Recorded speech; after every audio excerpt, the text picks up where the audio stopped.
인사 나누시겠습니다. 우리 표로 좀 인사 나눕니다. 우리는 부름받은 소명자요 보냄받은 사명자입니다. 아멘.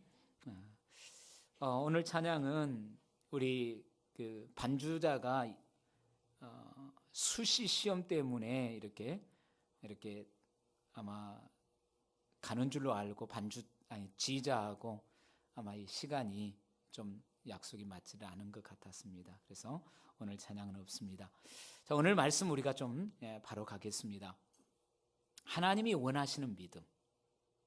그 하나님이 원하시는 믿음이 과연 뭘까? 자, 지금 하나님께서는 하나님이 원하시는 믿음을 요구하시고 그 하나님이 원하시는 그 믿음을 갖기를 원하는 속에서 한 가정을 통하여서 하나님 말씀하시고 또 우리에게 도전합니다. 바로 그 가정이 지금 베다니에 살고 있는 나사로의 가정입니다. 근데 이 가정에는 부모님이 지금 계시지 않고 이 나사로와 두 누이 동생들이 지금 함께 거하는 그런 가정입니다. 근데 이런 가정에 정상적으로 놓고 본다고 한다면 이 나사로가 아직 어떤 죽음을 맞고 세상을 떠날 어떤 그런 나이나 어떤 그런 환경은 아니었던 것 같습니다. 그리고 이 두 누이들은 특히 예수님을 향한 그런 마음이 헌신함이 누구보다도 탁월했고 뚜렷했고 분명했던 가정입니다. 그런데 이 가정에 가장 중심 역할을 하고 있는 이 오라버니 나사로가 병들어 죽었습니다. 자, 이 가정에 왜 이런 일이 일어났을까?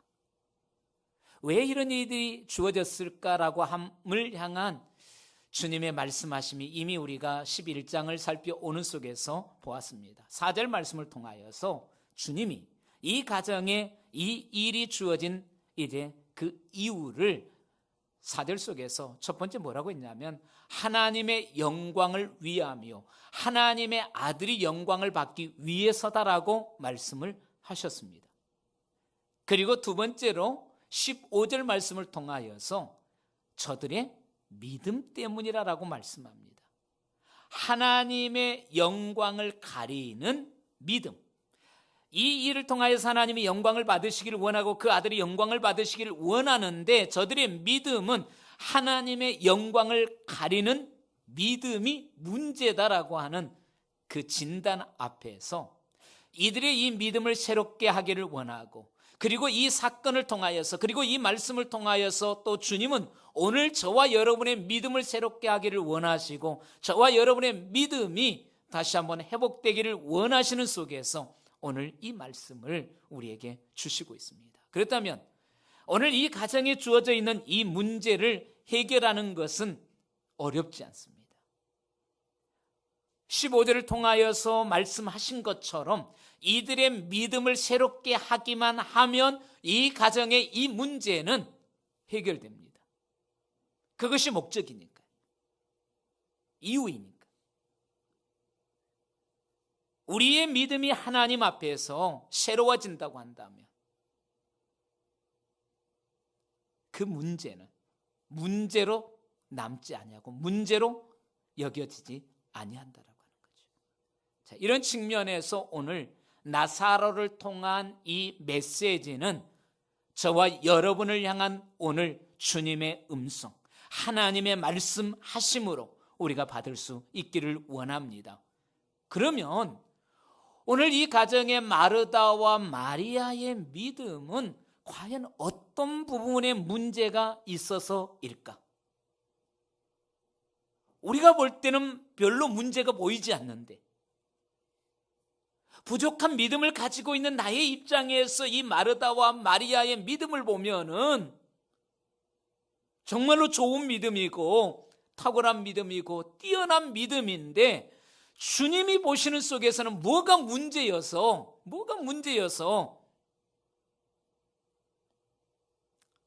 이 가정의 이 문제를 지금 불어넣으셨을까? 그리고 주님이 요구하시는 믿음, 주님이 원하는 믿음은 과연 어떤 믿음이기에 이 가정의 가장 중요한 그리고 핵심적인 나사로를 죽음을 통하여서 이 믿음을 일으키기를 원하고 이 믿음을 다시 회복시키기를 원하실까? 주님이 보는 속에서 마르다와 마리아의 믿음의 문제를 먼저 보면은 이들의 믿음은 이거였습니다. 만약 뭐뭇 했더라면, 과거에 집착하는 믿음, 과거에. 근데 과거라고 하는 것이 어떻습니까? 아무리 후회해도 소용이 없죠. 근데 그 과거에 지금 집착하고 있어요. 그리고 저들은 또 과거에만 머물지 아니하고 막연한 미래에 모든 것을 맡기는 만약의 믿음이에요. 만약의 믿음. 그래서 24절 말씀 속에 이 막연한 미래를 향한 속에서의 막연한 이 만약의 믿음을 이렇게 표현했습니다. 마르다가 이르되 마지막 날 부활 때에는 다시 살아날 줄을 내가 아나이다.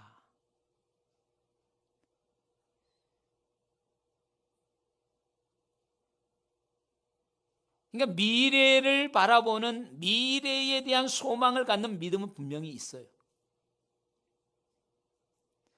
그래서 지금 이들의 현재적인 상태 속에서 이들의 믿음의 문제가 뭘까라고 할 때 주님이 진단하시고 보시는 속에서는 필요에 따라서는 과거에, 그래서 그 과거적인 미래, 내가 왕년에, 그래도 이전에는 내가 이런 믿음, 그리고 또 한면 속에서는 미래를 향하여서 어떠한 그러한 소망, 죽어서 천국 가고 죽어서 내가 다시 주님을 만나리라라고 하는 그런 미래에 대한 소망, 이 믿음이 있어요.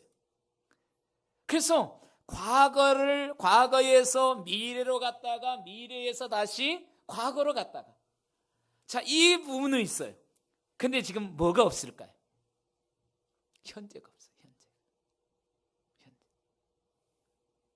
오늘 이 자리에 함께하고 있는 저와 여러분의 믿음 생활이 혹시 그렇지는 않습니까? 지금 우리의 믿음의 상태적인 모습이 그런 지금 모습에 머물고 있지는 않습니까?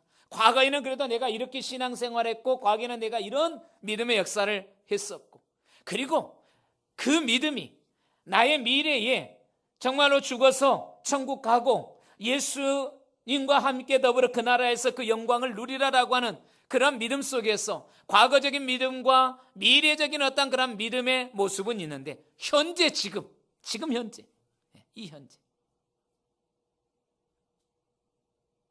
아무리 과거의 믿음이 탁월하고 뛰어났다라고 할지라도, 그리고 미래를 향한 분명한 어떤 소망이 있고 그 미래에 대한 소망이 확실하다라고 할지라도 현재를 잃어버린 믿음, 현재를 관과해버린 믿음은 온전한 믿음이 아니라 그 말입니다. 2000년 전에 예수님께서 나를 위하여서 사람의 몸을 입고 이 땅에 오심을 믿습니다. 그리고 그 오신 주님이 십자가를 통하여서 우리의 죄를 사하시고 구원을 완성하시고 부활 승천하시고, 그리고 주님의 날에 다시 오실 줄을 믿습니다. 아무리 이 믿음이 있다라고 할지라도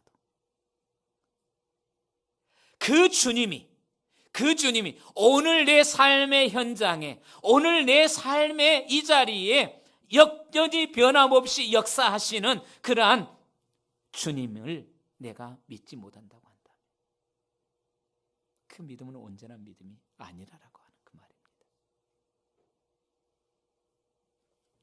자, 그래서 주님은 마르다와 마리아의 지금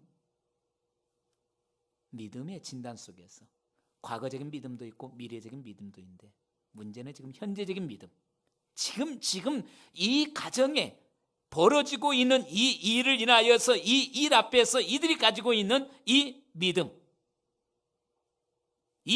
가지고 그 주님을 믿지 못하고 있다는 거죠. 그래서 주님은 지금 이 가정의 이 문제 앞에서 지금 현재의 주님을 믿지 못하는 이 믿음, 이 부분을 지금 깨우시는 거예요. 깨우는 거예요. 25절과 26절 말씀에 보시면 뭐라고 합니까? 우리 한번 같이 읽으실까요? 25절과 26절 같이 읽습니다. 예수께서 이르시되 나는 부활이요 생명이니 나를 믿는 자는 죽어도 살겠고 무릇 살아서 나를 믿는 자는 영원히 죽지 아니하리니 이것을 내가 믿느냐. 아멘. 자, 이 25절과 26절의 말씀을 들은 마르다가 지금 주님이 어떤 믿음을 요구하는지, 주님이 원하시는 것이 무엇인지를 느꼈어요. 깨달았어요. 그래서 주님이 이것을 내가 믿느냐라고 물었을 때에 27절 말씀에 우리 한번 같이 읽습니다. 27절 이르되 주여 그러하이다. 주는 그리스도시요 세상에 오시는 하나님의 아들이신 줄 내가 믿나이다. 아멘입니까? 아멘입니까? 예. 자, 과거에서 불확실한 먼 미래로, 그리고 그 먼 미래에서 또 다시 과거로, 현재가 빠져 있었던 어떤 그런 상태적인 그 믿음의 부분들을 향하여서 주님이 25절과 26절을 통하여서 물으니까 27절을 통하여서 그들에 빠져있는 현재적인 이 믿음에 대하여서 다시 복귀를 했어요. 뭔가 좀 회복을 했어요. 현재로 돌아왔습니다. 지금. 분명히 27절을 통하여서 보면은 적어도 현재가 돌아왔습니다.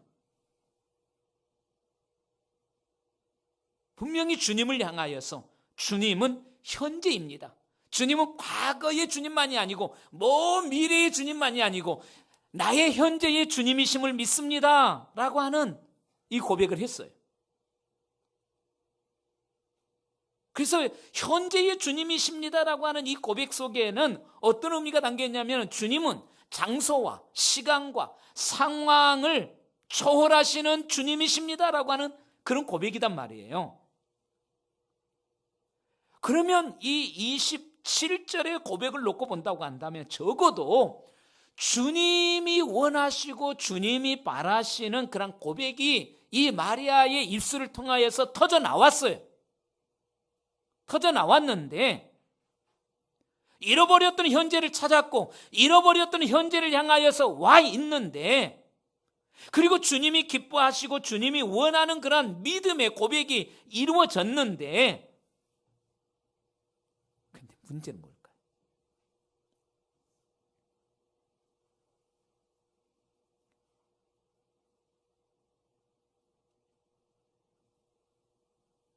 우리가 성경 속에서 적어도 이런 고백이 이루어졌고 이런 고백이 이루어진 그 현장을 놓고 보면은 주님이 너무 기뻐하셔요. 주님이 기뻐하시고 주님이 칭찬하시고 그리고 오고 오는 세대에 너의 믿음이 기억되리라라고까지 말씀을 하셔요. 근데 마르다의 고백 앞에 우리가 자세히 살펴보면 두 가지 의문점이 나옵니다. 그 두 가지 의문점이 뭐냐면, 첫 번째는 이런 고백을 한 마르다를 향하여서 예수님이 전혀 칭찬을 하지 않아요. 전혀 지금 27절의 이 고백을 향하여서 주님이 칭찬을 하지 않아요. 우리가 보면 기가 막힌 고백을 했잖아요. 마태복음 16장에 가서 보면 베드로가 그런 고백을 하잖아요. 주는 그리스도시요 살아계신 하나님의 아들이십니다 라고 하는, 많은 사람들이 예수님을 향하여서 따라오던 무리들이 예수님은 나를 누구라고 하더냐 하니까 제자들이 이러라고 합니다. 그런 이야기들을 다 듣고서 예수님께서 정작 제자들 향하여서 그럼 너희는 나를 누구라고 하느냐라고 했을 때에, 그때에 베드로가 주는 그리스도시요 살아계신 하나님의 아들입니다라고 하는 이 고백을 들으신 주님, 받으신 주님이 바요나 시몬아 네가 복이 있도다. 이것을 고백하게 하려는 이는 혈육이 아니라 하나님께서 내게 하신 것이라고 인정하시고 칭찬하시고 그리고 축복하셔요. 그런데 베드로만을 향한 모습이 아니라 적어도 이런 믿음의 고백이 되어진 곳곳들마다 우리가 찾아보면 주님의 그러한 분명한 인정과 칭찬이 축복이 있습니다. 그런데 이 본문 속에 이 마르다의 이 고백 앞에 주님은 전혀 반응을 하지 않으세요. 반응을 하지 않아요. 우리 남자분들 입을 자꾸 채워버릴 때가 언제입니까? 아내를 향하여서 막 입을 벌려서 말을 하다가도 그냥 우리가 딱 입 다물어 버리고 침묵할 때가 언제입니까? 뭔가 비유가 틀어질 때잖아요. 네. 비유는 틀어졌는데 표현은 못하고 말은 못하고 그래서 입 다물어 버리는 거죠. 자, 주님이 지금 이런 27절에 놀라운 기가 막힌 고백을 했는데 주님은 지금 아무런 반응을 하지를 않으셔요. 이런 주님이 아니시거든요. 이런 주님이 아니에요. 이런 믿음의 관련을 향하여서는 전혀 주님이 인색하지 않으셔요. 너무너무 분명하고 그리고 풍성하게 칭찬하시고 인정하시고 축복하시는 주님이세요. 그런데 이 마르다의 믿음에 대해서 칭찬을 안 하셔요. 인정을 안 하셔요. 칭찬은커녕 도리어 예수님이 하시던 대화마저도 뚝 끊어버려요. 왜 그러실까? 왜 그러셨을까?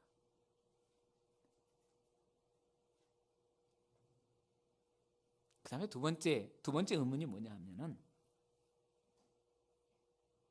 분명히 주님이 그랬잖아요. 나사로의 죽음은 하나님의 영광과 그 아들의 영광을 받기 위함이라고.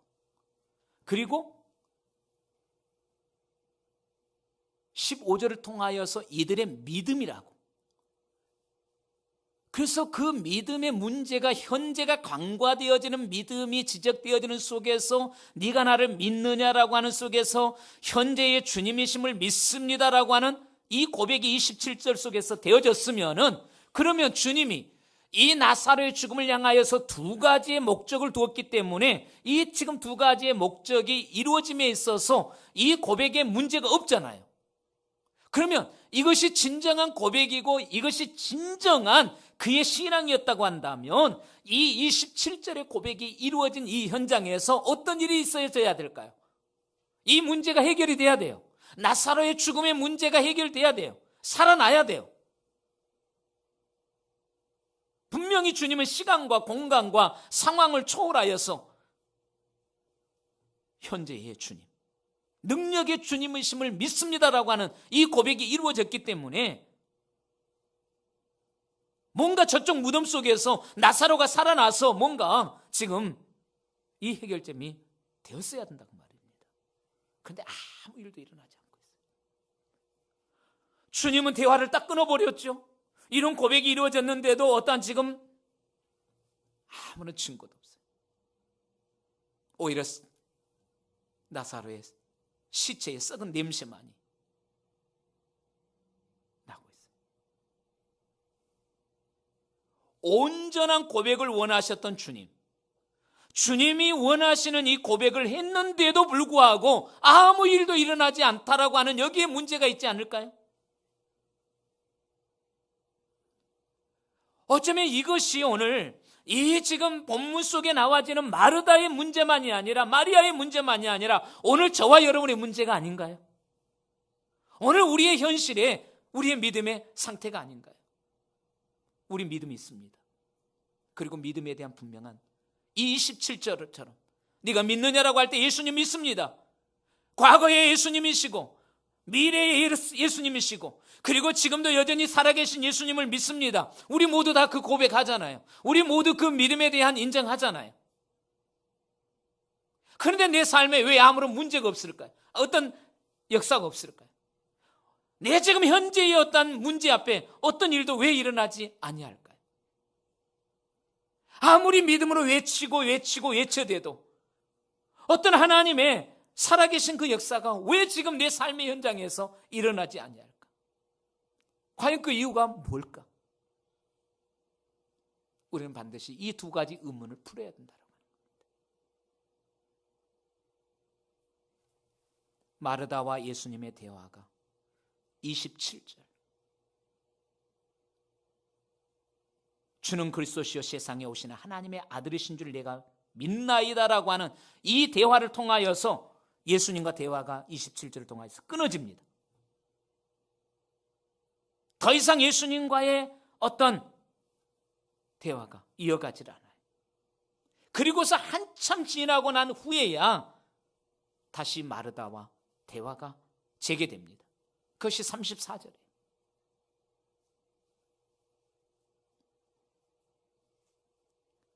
34절의 대화의 시작이 뭡니까? 이르시되 그를 어디에 두었느냐? 이르되 주님 와서 보옵소서.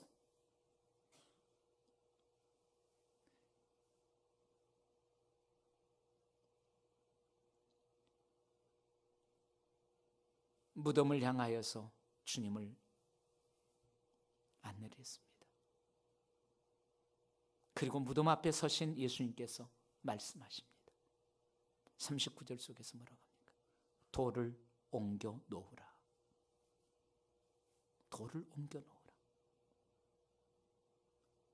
그 죽은 자의 누이 마르다가 이르되 주여 죽은 지가 나흘이 되었음에 벌써 냄새가 나나이다.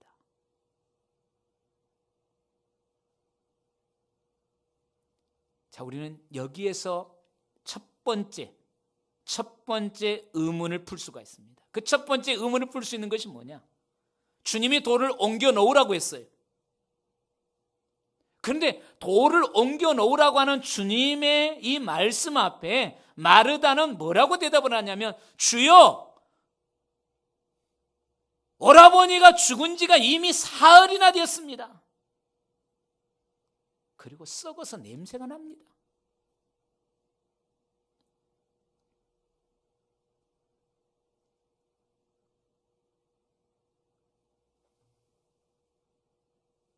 이 39절에 예수님의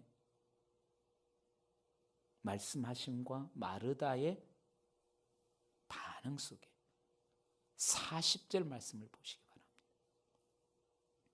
자, 이 40절 말씀은 그냥 우리가 보시면 안 돼요. 여기에는 지금 예수님의 어떤 감정이 39절의 그 상황을 통하여서 예수님이 어떤 감정이 실려 있는가를 우리가 이 40절을 통해서 봐야 돼요. 우리 40절 한번 같이 읽어보실까요? 읽습니다. 시작.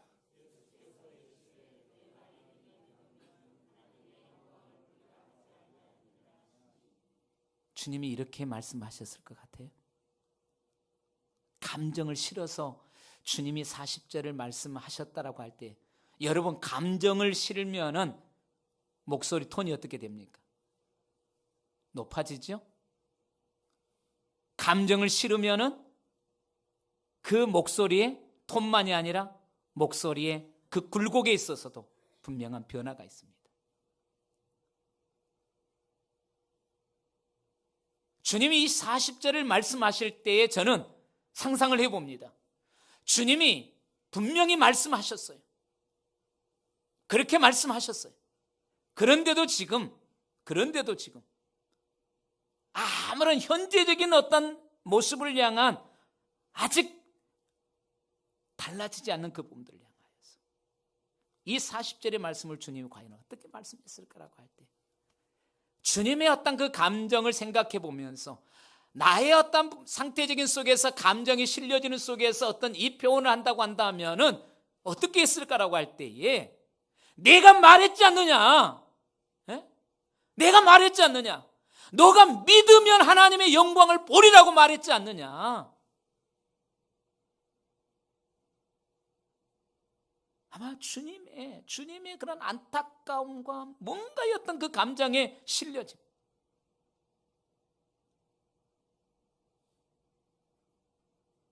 자, 여기에서 우리가 왜 27절에 이 고백이 이루어졌을 때에 주님이 칭찬하지 아니하였는가를 우리가 알 수 있잖아요. 왜 칭찬하지 않았을까라고 할 때에 분명히 27절의 고백은 훌륭한 고백이에요. 인정할 만한 고백이고 탁월한 고백입니다.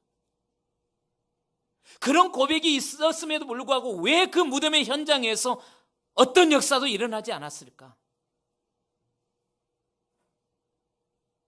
그럼 문제는 뭡니까? 이 고백은 입술의 고백이었지 마음의 고백이 아니었다라고 하는 겁니다. 그냥 지식의 고백이었지 정말로 믿음을 실은 고백이 아니었다라고 하는 겁니다. 마음이 실려 있지 않아요. 그래서 하나님께서 말씀하시잖아요. 내 아들아, 너의 마음을 내게 달라라고 주님 말씀하시잖아요. 자기 백성들이 하나님을 향하여서 예배하러 나올 때에 하나님께서 말씀하심 속에서 정말로 우리의 심금을 울리는 것이 뭡니까? 내 아들아, 네 마음을 내게 달라라고. 너의 마음을 달라는 거예요. 마음을 주지 않는 예배, 마음을 드리지 않는 그 제사, 그것이 100번인들 무슨 소용이 있느냐라고 하는 거예요.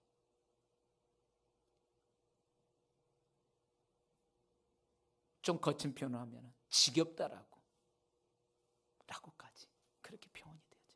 선지서 속에서. 입술로는 그럴듯하게 고백했습니다. 그러나 마음 깊은 곳에서 우러나오는 고백은 아니었더라고요.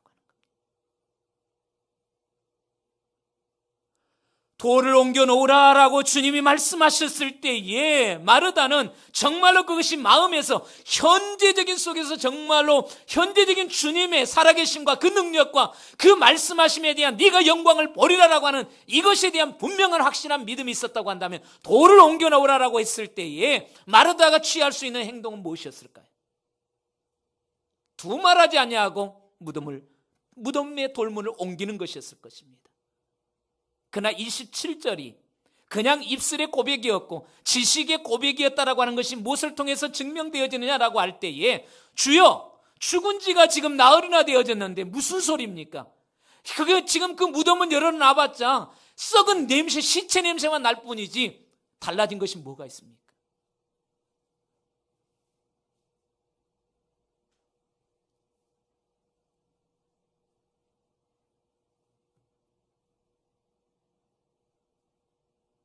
주님이 40절 동안에서 내 말이 네가 믿으면 하나님의 영광을 보리라 하지 아니하였느냐. 이 고통과 이 꾸짖음을 듣고서야 돌을 옮기라라고 하는 그 행동을 해요. 움직여요. 오늘 저와 여러분의 믿음은 어떻습니까? 마르다야, 네가 믿느냐라고 했을 때 주님 믿습니다. 장소와 시간과 상황을 초월해서 계시는 현재적인 주님을 믿습니다라고 했지만은 정작 지금 그 현장에서 마르다야 돌문을 옮기라라고 했을 때에 순종하는 믿음이 아니었잖아요. 이미 죽은 지가 사흘이나 됐습니다. 썩어서 냄새가 납니다. 고백은 했지만 지금 그 현장에서 주님이 역사하시겠다라고 할 때, 영광을 드러내시겠다라고 할 때에 행동하는 지금 모습은 27절의 고백과 전혀 아니잖아요. 이유를 대잖아요. 핑계를 대잖아요. 상황을 지금 말하고 있잖아요. 이 때문에 27절의 고백을 주님이 받으시고서도 칭찬하지 아니하고 인정하지 아니하니 바로 이것이다라고 하는 겁니다. 멋진 고백, 아주 멋들어진 그런 모습이었어요. 그러나 막상 현장의 그 나사로의 무덤 앞에서는 전혀 실행되지 않는 반응하고 움직여지지 않는 믿음이었어요. 어쩌면 저와 여러분의 믿음도, 그래 나 믿어, 이 믿음을 통하여서 내가 죽어서 천국 가, 하나님의 나라에 가 라고 하는 그런 믿음은 분명해요. 확실해요. 그러나 정작 지금 내 현실에서 그 상황을 향한 주님의 말씀하심을 향하여서는 주님 무엇이 이렇고 적고, 그것이 나의 상태.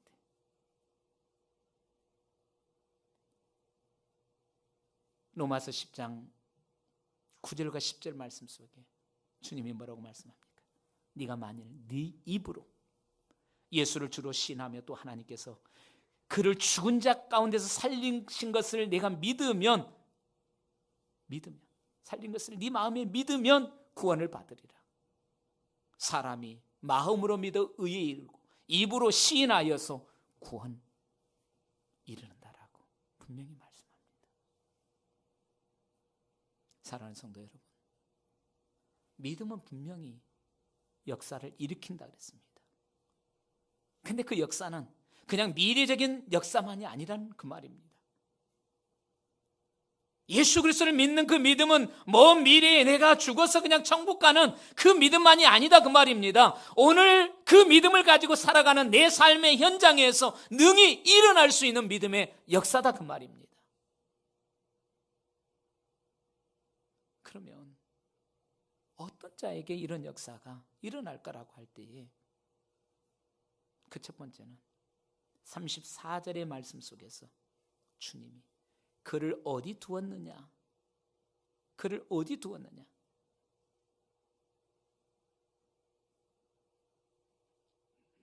그리고 39절 속에 돌을 옮겨 놓으라. 돌을 옮겨 놓으라. 이 말씀에 우리가 주목하면서 주님이 몰라서 묻는 것이 아닙니다. 주님이 지금 그 무덤문을 열고 살리실 주님이 그 무덤문을 열 수 없어서 돌을 옮겨 놓으라고 말씀하신 것이 아닙니다. 어디 두었느냐라고 하는 속에서는 지금 주님을 앞장 세우는 거죠. 그 현장으로 나를 인도하라는 거죠. 정말로 지금 내 삶의 현장에 우리가 주님을 인도합니까? 그냥 이 모자이크 예배당 안에 가둬두시고 필요하면 꺼내 쓰고 그냥 여기에 가두어 두시는 그런 주님은 아니시냐 그 말이에요. 그를 어디에 두었느냐라고 하는 속에서 나의 주님은 지금 어디에 계십니까? 나의 주님은 어디에 계세요? 하늘에 계십니까?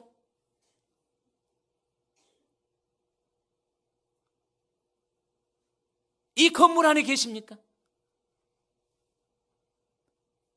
지금 내 상태 속에서 내 주님이 어디 계시냐는 거예요. 어디 계시냐?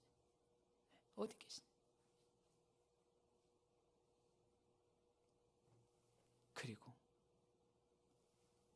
그 문제를 향하여서 우리가 가기는 가는데 주님을 안내하지 않냐고,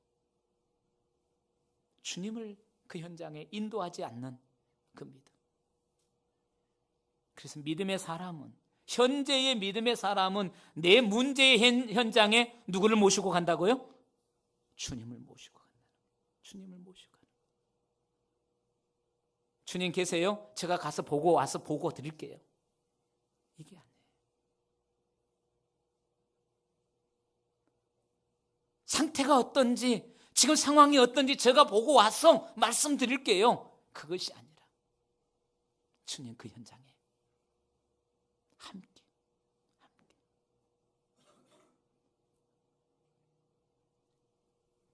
바람과 파도도 능히 잔잔케 하시는 그 주님, 그 주님이 돌을 옮겨 놓으라 그랬어요. 문제의 현장에 주님을 모시고 왔으면 주님이 말씀하신 대로 해야 될 거 아니에요. 돌을 옮겨 놓으라 했으면 돌을 옮기면 되잖아요. 그런데 하는 말이 이미 죽은 지가 나흘이나 되었고 이미 썩어서 시신 냄새가 나고 있습니다. 주님은 돌을 옮겨 놓으라는 속에서 많은 의미가 있습니다. 지금 돌을 옮겨 놓을 때에 그 내부의 상황들, 그리고 그 내부에 지금 갇혀 있는 그런 냄새들, 이 모든 것들이 다 쏟아져 나오겠죠. 그러나 마르다는 어떤 입장입니까? 어떤 모습입니까? 썩어 냄새가 나는 그 부분만큼은 주님께 보여드리고 싶지를 않는 거예요. 너무 부끄럽기 때문에, 상태가 이미 너무 시간이 흘러버렸기 때문에 정말로 보여드리고 싶지 않고 그 상태에 대해서 더 이상 내놓고 싶지 않은 거죠. 그곳까지 지금 그 무덤 앞까지 주님을 모시고 갔지만은 그 무덤을 열어 젖혀서 보여주고 싶지 않은 거예요. 그 부분만큼은 감추고 싶고 가리고 싶고.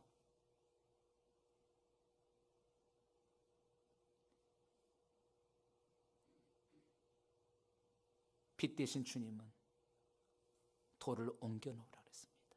무덤 문을 젖히라라고 말씀합니다. 우리는 돌을 내가 옮겨 놓아야 돼요. 내가 돌을 옮겨 놓지 아니하면 주님이 역사하실 수 없습니다. 내가 그럴듯하게 입술을 통하여서는 고백합니다. 27절처럼 정말로 화려하게 예수 그리스도는 정말로 세상에 오시는 하나님의 아들이십니다, 내가 그걸 믿습니다라고 아무리 화려하게 내가 입술의 고백을 한다라고 할지라도 그 현장에서 돌을 옮겨 놓으라라고 앞에 돌을 옮겨 놓는 그런 믿음이 아니라고 한다면 주님이 더 역사하실 수 없다는 거죠.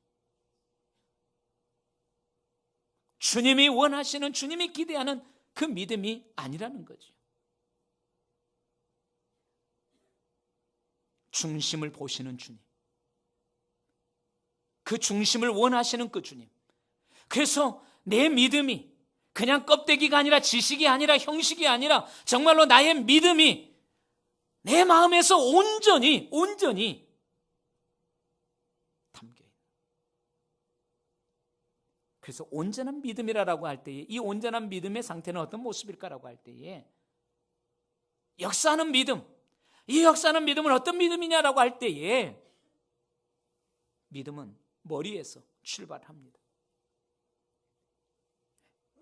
이 생각에서 출발해요.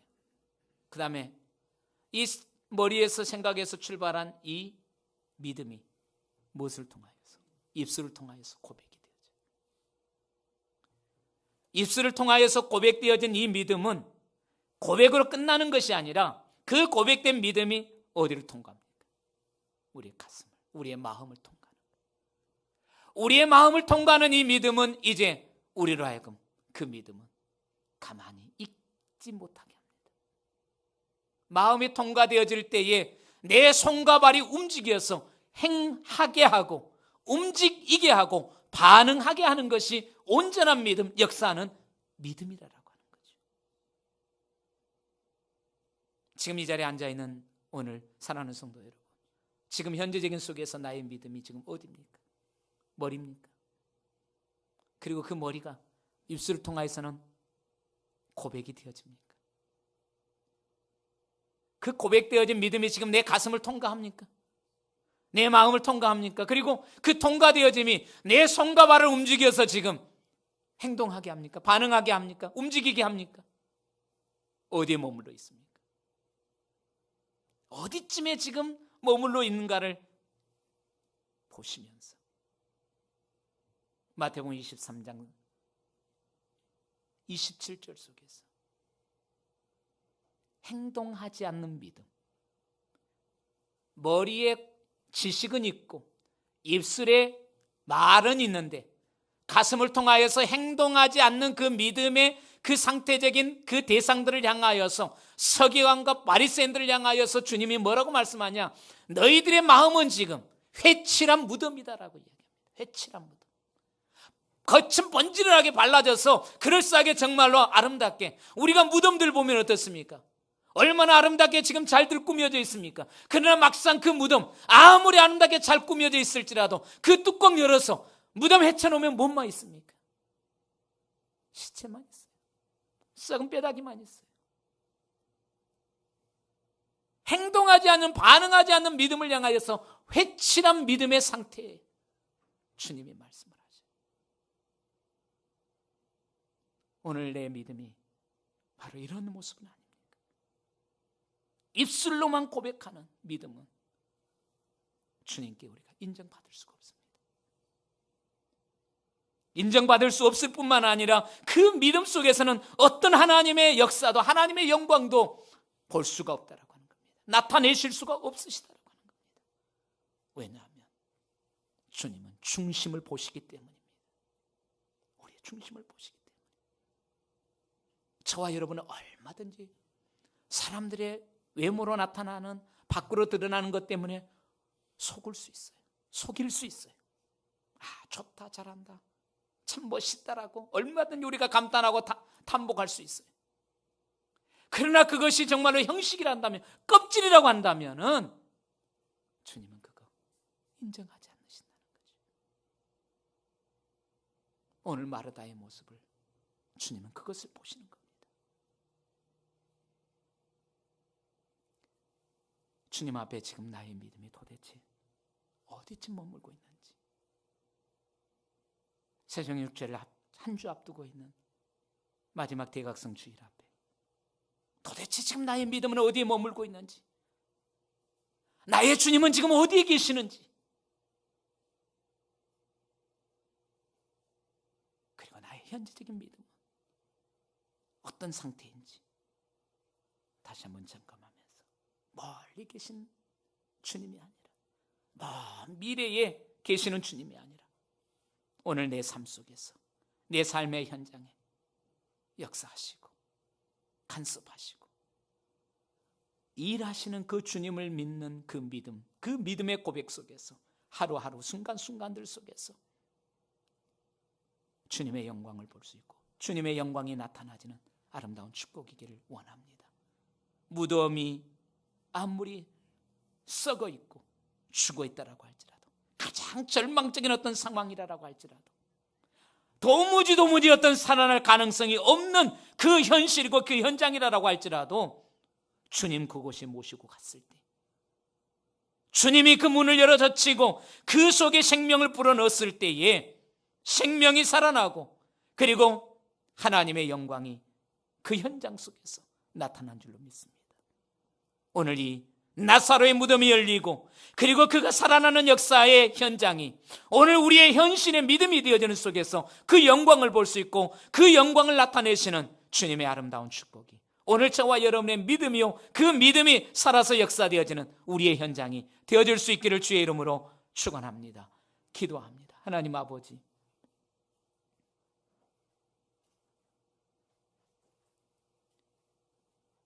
과거의 주님이 아니라 먼 미래의 주님만이 아닌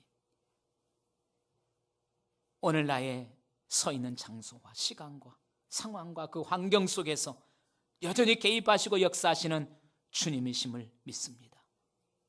주님이 요구하는 믿음은 바로 그 믿음일진데, 오늘 마르다의 부족한 믿음을 주님 깨우시고 일으키시고 회복하시면서 그 무덤의 현장을 통하여서